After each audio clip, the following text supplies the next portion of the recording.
안녕하세요. 제 이름은 미친 대머리 거지노인 찰리입니다. 오늘 밤에 특제 참치 믹스를 만들어 볼게요. So come, follow me now and see how I make my special losers tuna. Alrighty there. So now that we have all the ingredients that we're going to use together, I would like to show you the main component of this loser's tuna dish, which is my preferred tuna, which as you can see right here is yellowfish tuna in olive oil. In my opinion, I think olive oil gives tuna that texture and just makes it that much tastier. Actually, I think the olive oil itself enhances the flavor of the tuna. And as we see right here on the bottom, it's Genova brand. Now, I would like to think that it is sourced in the Mediterranean in Genova, Italy, but one can only hope, as they say. Now, yellowfish tuna is said to have certain levels of mercury. However, according to most experts, if you consume tuna sparingly, which I'm not exactly sure what the amount of ounces are regarding that, but you should be fine. The worst tuna, or the tuna that you should be worried about, which has 3 times the levels of mercury as skipjack tuna, would be albacore tuna. But of course, yellowfin tuna falls somewhere in the middle, and it is absolutely delicious.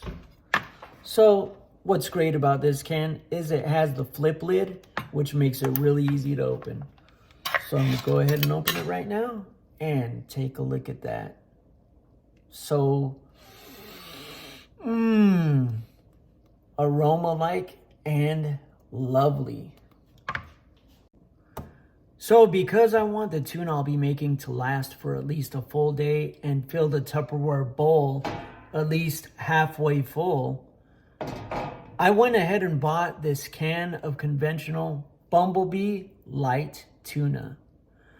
And the great thing about light tuna is that, according to most experts, it is considered the safest tuna you can buy, with nearly untraceable levels of mercury when tested in large quantities.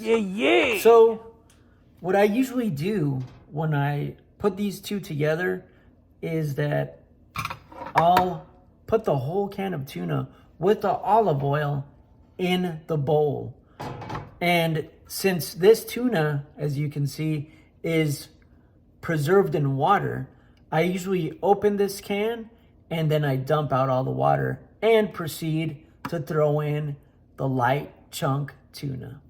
All right then, now that I've explained the essential ingredient needed to make a spot-on loser's tuna, which is the type of tuna that I prefer to use, I'm gonna go ahead and show you the rest of the ingredients that I prefer to make a tuna that is out of this world and appropriate for a true loser, which when you try it will blow your mind. So now that we got the tuna out of the way, as you can see, I choose to use celery sticks. These celery sticks are pre-cut and washed, obviously, and ready to slice and dice. That's the thing about making tuna, which I think makes it so satisfying, is if it has that crunchy texture. So in order to provide that crunchy texture, most of these ingredients obviously will be diced. Right here, I have Roma tomatoes, which, as you can see, they may not be at their best state, but they're definitely at that ripe stage where they need to be used anyway. And right here, I have the purple onion. For those of you who don't know, purple onion is very common and essential in Mexican cuisine. There's so many Mexican dishes that use purple onion, but I prefer to use purple onion in the tuna that I make because I feel that it just accentuates all of the flavors that are to be found within the tuna. Okay, and right here we have, it says organic nacho sliced jalapenos. Now, jalapenos are a spicy pepper, or I guess chu, you would say in Korean. But the difference is a dry jalapeno is, for the most part, even for me, pretty unpalatable. But this is jalapeno, which is a bit more mild than usual, and it's pickled. But I believe the pickled nature really complements the flavors that are to be found in the tuna when all the ingredients are mixed together. Right here, obviously, what I would consider the premier pickles, which are sold in the United States, which are Vlasic Stackers Kosher Dill Pickles. And what's really convenient about these is that they're not round. They already come pre-sliced, which makes it that much quicker and easier to dice. So before I forget to mention, last but not least is the yellow mustard. Now, I do use just a little bit of yellow mustard in my tuna to give it a zing, but that's all. I don't douse the tuna in mustard because it can be overwhelming. As you guys can see, this brand of yellow mustard is Heinz. So without further ado, it's time to get to cutting. I'm going to go ahead and cut this purple onion right here.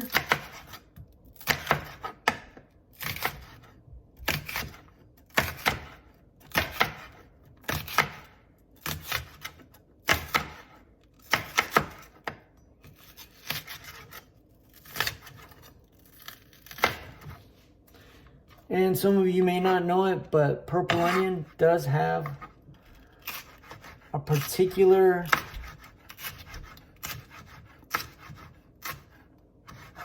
aroma and particular taste, and tends to be a little bit juicier than your average white onion. So I'm probably not cutting this in the most effective manner, but just get them all diced together as a loser does.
One thing you should be aware of is that these tomatoes right here, Roma tomatoes, they do stain.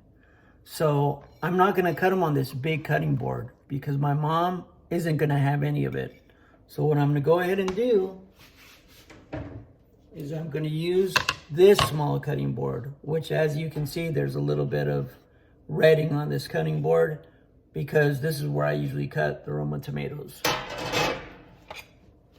So I'm going to go ahead and get to cutting right now.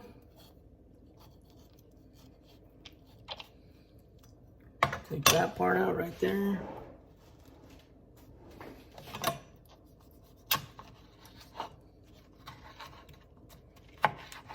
So that's plenty of juice in this one.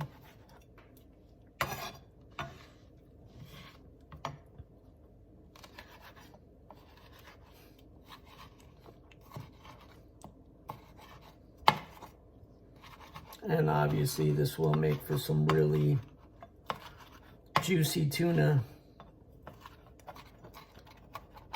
where the tomato figures prominently. Okay.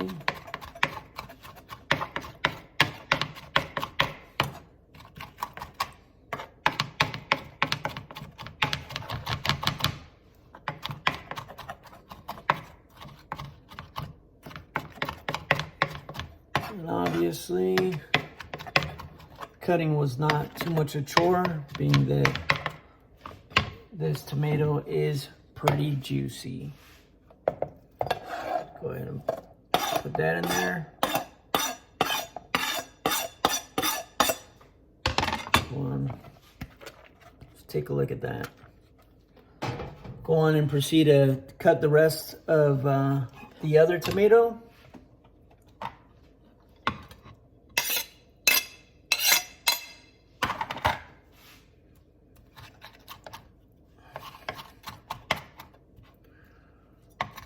And like you can see, these tomatoes were pretty ripe and ready to be used anyway.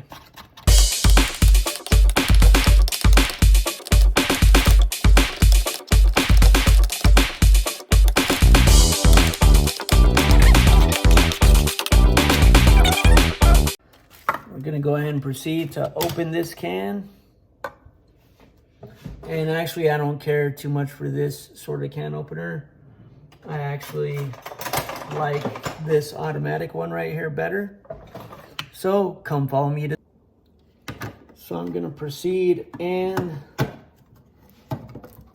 open this can of bumblebee tuna right here, which obviously does not have the helpful flap, but it is reassuring to see that on the lid it says wild caught. So you have an idea, or could only hope, that it's sourced from the best location. There it is. So that's all water, which will obviously be let out in the sink.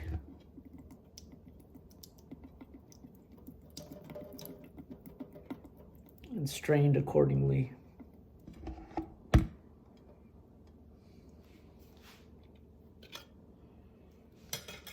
Okay, so I'm gonna go ahead and put this tuna in there. Get a fork right here and make sure it's all in there.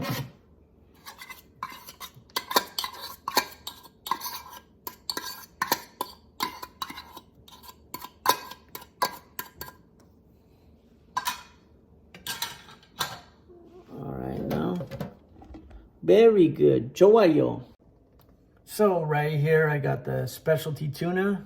As I mentioned, the yellowfish Genova tuna. Look at that olive oil. Want to make sure that the whole can is in there.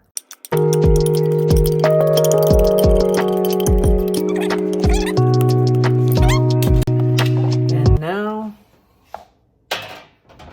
for the two final cut-ups. But before that, I'm going to have to rinse this small cutting board off, because this is where I'm going to cut the jalapeno peppers and the pickles.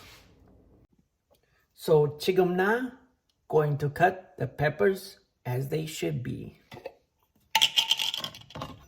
Okay, maybe use the knife, pull them out like this. See? Pretty good. Spicy never hurt. A little bit of spicy makes it nice. So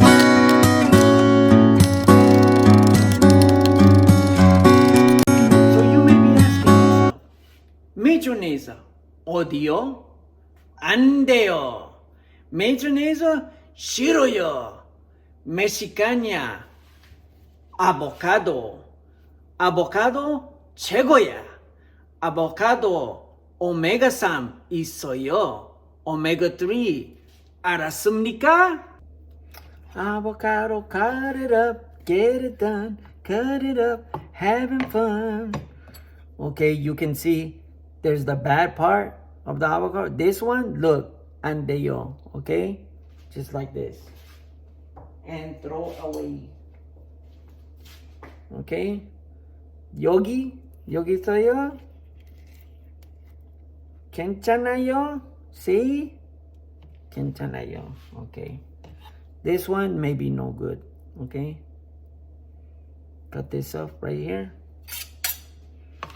Yeah. avocado, tuna 안에 있어요. Look. 안에 있어요.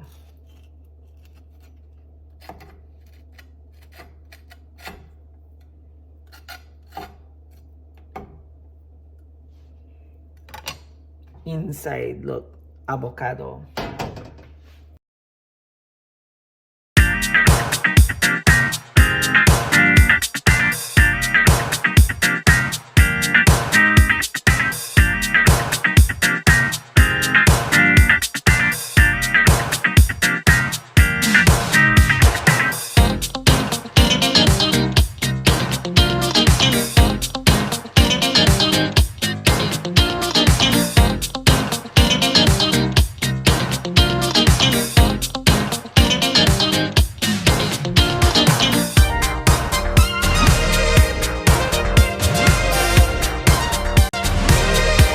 So it is time for the finishing touch.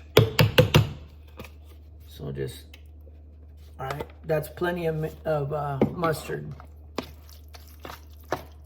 Go ahead and mix it around. But you know what? Just to be on the safe side, I'm gonna go ahead and look in the spice rack, and I'm gonna add some pepper and garlic powder for good measure. So here then, pepper, okay, and maner powder, see, okay.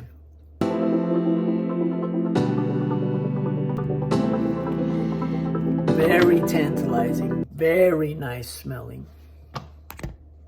That's all for this very special midnight culinary edition of The Loser Way. Thank you so much for allowing me to show you how to prepare 최근은 떡별 참치. But before I go, I'm gonna go ahead and try the finished product.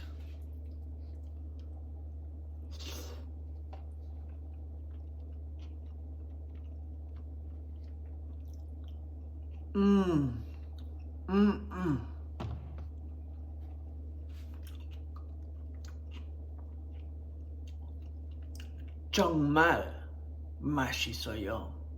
Until next time, I'll be seeing you at the next misadventure.